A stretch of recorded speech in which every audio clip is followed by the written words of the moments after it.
Summer 2004, I was a young 19-year-old kid who had just finished his freshman year of college. Now, throughout my freshman year, my dad was pushing me to get a job. Go wait tables, go work retail, go be a pooper scooper in the WNBA dump, just go do something to make some money. Problem was, I didn't want to get a job. And the main reason I didn't want to get a job, I didn't want to have a boss. I didn't like people telling me what to do. Now, although I have changed and grown up a lot in the last 19 or 20 years, that's one thing that has not changed about me. I still don't want to have a boss. During the summer of 2004, me and one of my friends, we went with my entire family on a cruise. Now, back then, Royal Caribbean, they would allow you to drink as long as you were over the age of 18. Now, I would imagine that policy has changed, especially after the week of hell we put them through. I mean, we were completely out of control. Now, this was a 7-day cruise, and over the course of that week, I spent $1,200, maybe $1,500, mainly on booze and gambling in the casino. Now, you're probably thinking, where'd you get that kind of money if you didn't have a job? Yeah, my parents had the same question. For months, they had refused to give me any money, and rightfully so. I mean, at 19 years old, I should have been out making my own money. And I was. I just wasn't doing it in a way that would be classified as legal. Let's just say I was dabbling in a little bit of the Bob Griner ganja, which isn't really a big deal today. I mean, it's legal today, but back then, it was still stigmatized. Long story short, we get home from vacation. My dad searches my room and he figures out what I've been up to. Now, I'm expecting him to be angry. I'm expecting to see fire burning through the hair in his ears, burning the few remaining hairs that he had left. His reaction, though, was the complete opposite. Pops wasn't angry. He wasn't threatening to kick me out of the house or threatening to quit paying my college tuition. His reaction was even worse. He was disappointed. As a kid, it's easier dealing with an angry parent than a disappointed parent. Disappointment is the absolute worst.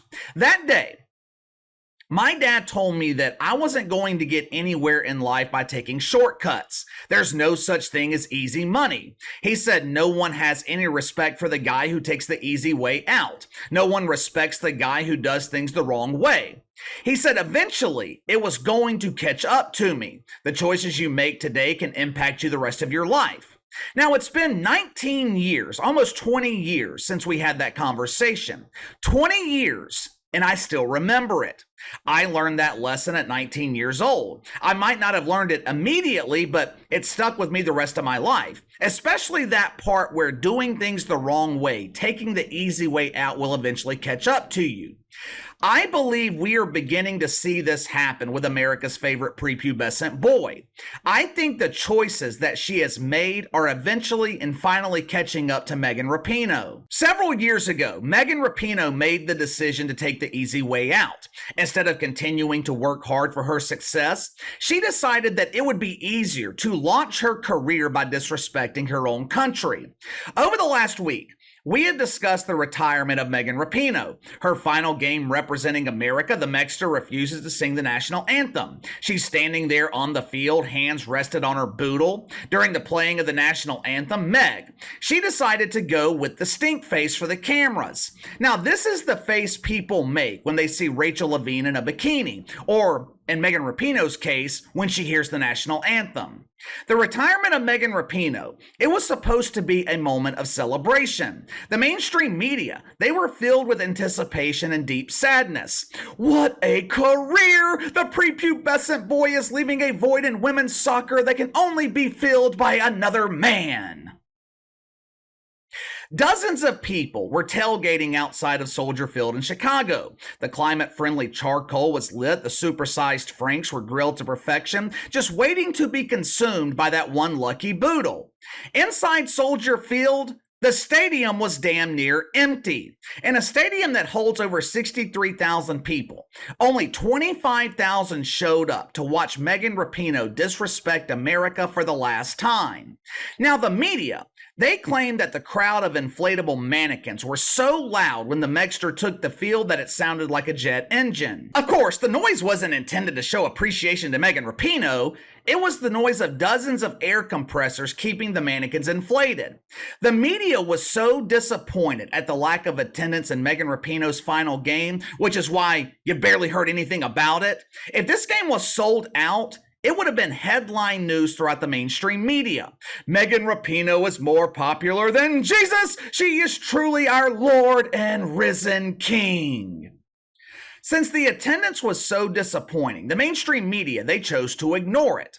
Now, they call it journalism. Here on the channel, we call it propaganda. But that's okay. That's okay. Since the stadium was damn near empty, that means worshipers of Megan Rapinoe, they were watching at home, right? I mean, her final game was taking place at the end of the month. The last 10 days of the month, they are a struggle for shitfucks dependent on woke welfare. The first of the month is a celebration. Wake up, wake up, wake up. It's the first of the month. Get up, get up, get up. Cash your checks and come up. The end of the month, though, is an absolute struggle. That's why you see dozens of people stealing from high-end department stores. That's why you see people raiding Foot Locker, walking out with shopping carts filled with Jordans. They're not stealing out of greed. No, no, no, no, no. It's not greed. Towards the end of the month, they're starving. When you reach that point of desperation, nothing tastes better than a freshly baked pair of shoes. Since her final match took place at the end of the month, while her apostles were struggling to keep shoes on the table, there was absolutely no way that they would be able to spend $15 on tickets to watch the Megster disrespect America for the final time, so they had to be watching in their double-wide cardboard box, right? Meg's final game with the U.S. women's national team, it was broadcast Sunday night on TNT. Now, TNT, that is a major network, often one of the top networks on cable in terms of ratings. How many people tuned in last Sunday night to cry tears of joy and wave goodbye to the pretend boy? 344,000. 344,000. Let me translate that for you. Huge, embarrassing failure. No one cared about Megan Rapinoe. Her final game was beaten in the ratings by college volleyball on the Big Ten Network. She was crushed by the dump divers in the WNBA. Something on ID called Evil Lives Here, which is probably hosted by the wicked wig of the woke Joy Reid. Evil doubled the ratings of the Rainbow Warrior Princess. Hell, damn near everything on television Sunday night beat Megan Rapinoe. But the lack of respect for the Megster, it gets even better. If you missed her final farewell last Sunday night, I got some good news for you. Meg has one final game before she flies off into the sunset with the Sue Bird. This Friday night, Meg will play her final game in the NWSL. The game is going to be played in Seattle. Well, KC, I can't afford to travel to Seattle. Johnny B. Biden only gives me $2,000 every month. Traveling to Seattle will take up my entire woke welfare check. Well, in that case, that's no bueno. I got some bad news for you. Now, you would think, with this being the final game of Megan Rapinoe's career, television networks would be offering millions of dollars for the rights to broadcast this celebration of supersized Franks. You would think major media companies would be begging to broadcast Meg's final game. If you're living in one of the tent cities in Seattle, you'll be able to catch this celebration on Channel 5. If you're living anywhere else, you're shit out of luck.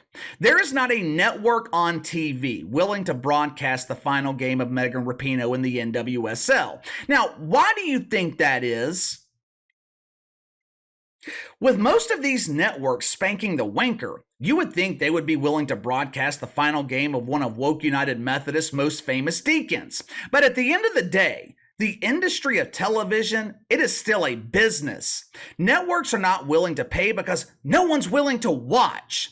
Leading up to her final game in the NWSL, the Megster gave an interview to the Seattle Times. They asked her why she was retiring when she still had such a youthful appearance. "I'm retiring because soccer is getting in the way of my true passions. I'm tired of waking up early in the morning when the cock crows." What are these true passions that Megan Rapinoe wants to explore? Oh, fighting for LGBT rights that already exist, making sure transgender Tommy has the right to share a gender with his mommy and compete athletically against females in elementary school. But don't worry.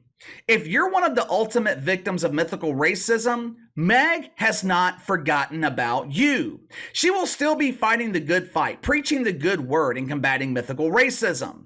During this interview, Megan Rapinoe said something that I thought was incredibly revealing.